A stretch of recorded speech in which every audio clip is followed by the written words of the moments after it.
kuma yadda muke amfani da wannan dama muke ƙara kiran 'yan uwanmu matasa akan cewa lallai wajibi ne matasa mu sani cewa kuzari da ƙarfi da Allah maɗaukakin sarki ya bamu ya kamata mu yi amfani da hankali, ya kamata mu sa tunani a cikin dukkan al'amuranmu, kada ya zanto cewa idan mu ya rufe garin wani al'amura abin da yake ya shafi duniya mutum ya asarar lahiransa ta hanyar cin mutuncin wani ko ƙoƙarin zubar da jinin wani. Karka yadda wani ya amfani da kai a matsayinka na matashi, karka yadda wani ya amfani da kai a matsayinka na miji ƙarfi ya cimma wata nasara tashi ta duniya, kai kuma ya ɓata maka duniyarka da lahirarka.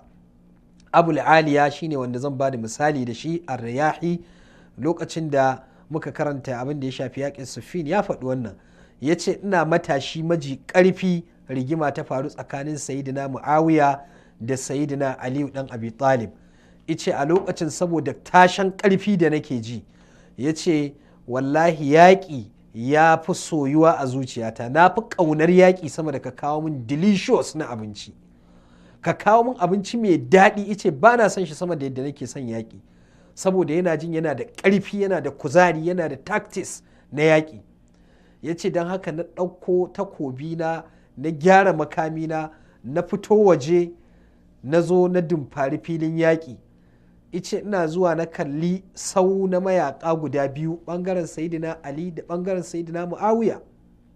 Ice amma abin da ya tsaida ni, sai in ji waɗannan sun ce Allahu Akbar, sai in ji waɗancan su ma sun ce Allahu Akbar, sai waɗannan su ce la ilaha illallah, sai waɗannan su ma su ce la ilaha illallah.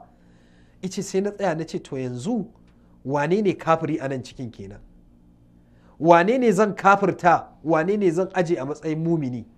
Ma'ana ya fahimci cewa wannan fitina ce ta faru tsakanin rundunonin mummunai guda biyu waɗanda suke jininsu ma'asumi ne, Allah ya katange jininsu, haramun ne kai musharaka wajen zubar da jini a cikin fitina irin wannan.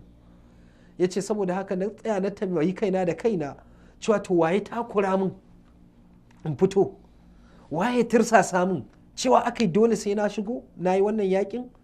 Ice don haka kawai sai na mai da takobina, na mai da makamina, na kama hanya na koma gida.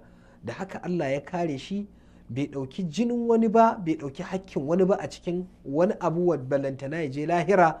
Aƙallu shai Allah maɗaukin sarki ya tsaye da shi, ko da tambaya ce, ko da su da suka yi ɗin akwai dalilai da suka sa suka yi da tawilance da kowa yana jin cewa shine yake kan gaskiya. Abin da muke fata a nan matasa su ɗauka shine su ɗauki wato irin wannan darasi.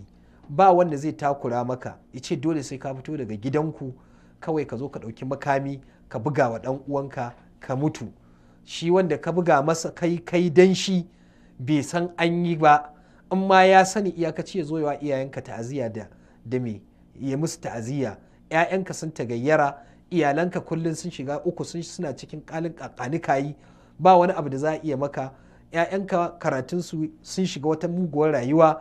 Saboda haka maimakon haka ka tsaya kai tsam da ranka, ka fahimci cewa lallai wannan abun bai kai ka nuna ɗan uwanka da yatsa ba, bai kai ka ci mutuncin ɗan uwanka ba, bai kai ka zagi ɗan uwanka ba, bai kai ka tsine wa ɗan uwanka ba, balantana ka ɗauki makami ka buga masa har rayuwarsa ta mutu. Idan mutum ya mutu ya je gurin Allah, me zai gaya wa Allah akan me ka kashe shi?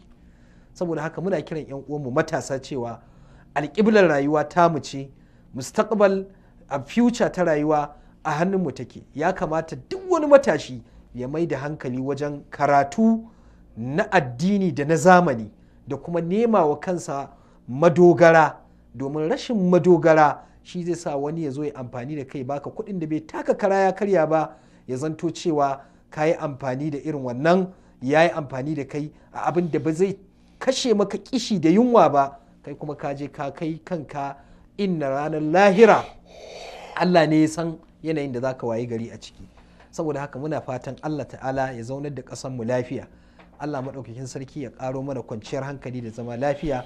Allah ya kare mu da dukkan tashin hankali da wannan muke